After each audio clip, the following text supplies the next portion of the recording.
Assalamualaikum warahmatullahi wabarakatuh. Apa kabar semuanya? Semoga dalam lindungan Allah Subhanahu wa Ta'ala.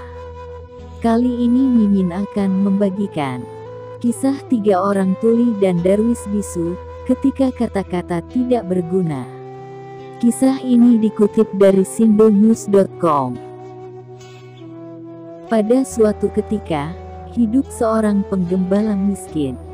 Setiap hari ia membawa domba-domba ke bukit mencari rumput segar, memandangi desa di mana ia tinggal dengan keluarganya. Ia tuli, tetapi hal itu tidak menjadi masalah baginya. Suatu hari, istrinya lupa mengirim bungkusan makan siangnya, juga tidak menyuruh anak mereka untuk membawakannya. Sebagaimana berlalunya waktu, kiriman itu tetap terlupakan, bahkan saat matahari sudah di atas kepala. Aku akan pulang dan mengambilnya, pikir si penggembala. Aku tidak dapat tinggal di sini sepanjang waktu sampai matahari turun tanpa sepotong makanan. Tiba-tiba ia memperhatikan seorang pemotong rumput di tepi bukit. Ia menghampirinya dan berkata, "Saudaraku, tolong jaga domba-domba ini dan awasi jangan sampai tersesat atau berkeliaran, karena istriku begitu bodoh melupakan makan siangku, dan aku harus kembali ke desa untuk itu." Pemotong rumput itu juga tuli, dan ia tidak mendengar satu kata pun yang diucapkan, dan sama sekali salah paham terhadap maksud si penggembala. Jawabnya, "Mengapa aku harus memberimu rumput yang kupotong untuk binatang piaraanku sendiri? Aku mempunyai seekor sapi dan 2 ekor kambing di rumah, dan aku harus pergi jauh dan luas demi mencari makanan untuknya. Tidak, tinggalkan aku. Aku tidak berurusan dengan orang sepertimu, ingin mengambil milikku yang cuma sedikit." Dan ia menggerakkan tangannya dalam sikap mengejek, tertawa kasar. Si penggembala tidak mendengar apa yang dikatakan, dan menjawab, "Oh, terima kasih, teman baik, atas kesediaanmu. Aku akan sesegera mungkin kembali. Semoga keselamatan dan berkah atas dirimu, engkau telah meringankan pikiranku." Ia berlari ke desa menuju pondok sederhananya. Di sana ia mendapati istrinya sakit demam, dirawat oleh para istri tetangga. Ia mengambil bungkusan makanan dan berlari kembali ke bukit. Dia menghitung domba-dombanya dengan cermat, dan semuanya masih lengkap. Si pemotong rumput masih sibuk dengan pekerjaannya, dan si penggembala itu berkata pada dirinya sendiri, "Mengapa, betapa luar biasa pribadi pemotong rumput yang dapat dipercaya ini. Ia sudah menjaga domba-dombaku agar tidak terpencar, dan tidak mengharapkan terima kasih untuk pelayanan tersebut. Aku akan memberinya domba pincang ini yang semula memang akan kusembelih. Hal itu akan menjadi makanan lezat baginya dan keluarganya nanti malam."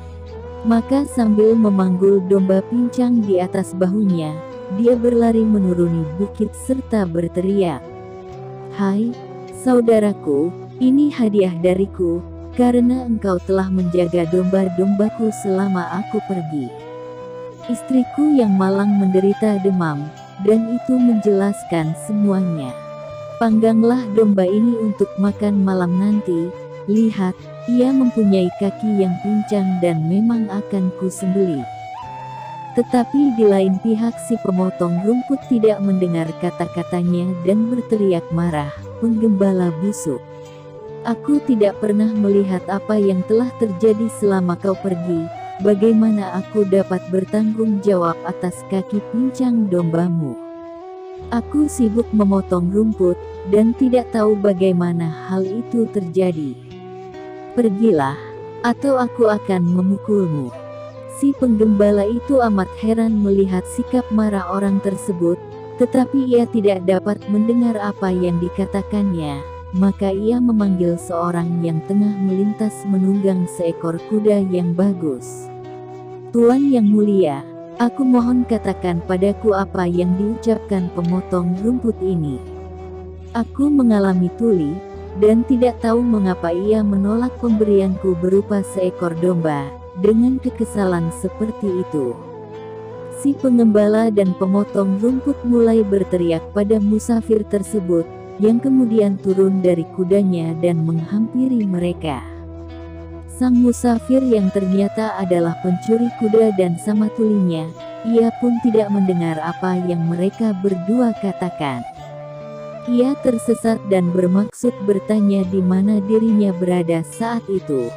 Tetapi ketika melihat sikap mengancam dari kedua orang tersebut, ia berkata, "Benar saudara, aku telah mencuri kuda. Aku mengakui, tetapi aku tidak tahu kalau itu milik kalian. Maafkan aku, karena aku cepat tergoda dan telah bertindak tanpa berpikir. Aku tidak tahu apa-apa terhadap pincangnya domba ini."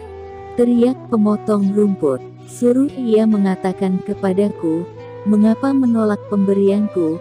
Desak si pengembala, "Aku hanya ingin memberikannya sebagai penghargaan." "Aku mengaku mengambil kuda," ujar pencuri, "tetapi aku tuli, dan aku tidak tahu siapa di antara kalian pemilik kuda ini." Pada saat itu, dari kejauhan, tampak seorang darwis tua, berjalan sepanjang jalan berdebu ke arah menuju desa. Si pemotong rumput lari menghampirinya, menarik jubahnya dan berkata, "Darwis yang mulia, aku orang tuli yang tidak dapat mengerti ujung pangkal dari apa yang dibicarakan dua orang ini. Aku mohon dengan kebijaksanaan Anda, adili dan jelaskan apa yang mereka teriakkan masing-masing." Namun si darwis itu bisu dan tidak dapat menjawab, tetapi ia mendatangi mereka dan memandangi ketiga orang tuli tersebut dengan penuh selidik, yang sekarang telah menghentikan pembicaraan mereka. Ia memandangi demikian lama dan dengan tajam, satu persatu, hingga mereka mulai merasa tidak enak. Mata hitamnya yang berkilau menusuk ke dalam mata mereka, mencari kebenaran tentang persoalan tersebut, mencoba mendapatkan petunjuk pada situasi itu. Tetapi masing-masing mulai merasa takut kalau ia akan menyihir mereka, atau mengendalikan kemauan mereka. Tiba-tiba si pencuri meloncat ke atas kuda dan melarikannya dengan kencang sekali. Begitu pula dengan si penggembala, segera mengumpulkan ternaknya dan menggiring jauh ke atas bukit. Si pemotong rumput tidak berani menatap mata si darwis, mengemasi rumputnya ke dalam kantong dan mengangkatnya di atas bahu, berjalan menuruni bukit menuju rumahnya. Darwis itu melanjutkan perjalanannya, berpikir sendiri bahwa kata-kata kadang merupakan bentuk komunikasi yang tidak berguna, bahwa orang mungkin lebih baik tidak pernah mengucapkannya. Demikian yang bisa kami sampaikan, semoga bermanfaat. Sekian. Wassalamualaikum warahmatullahi wabarakatuh.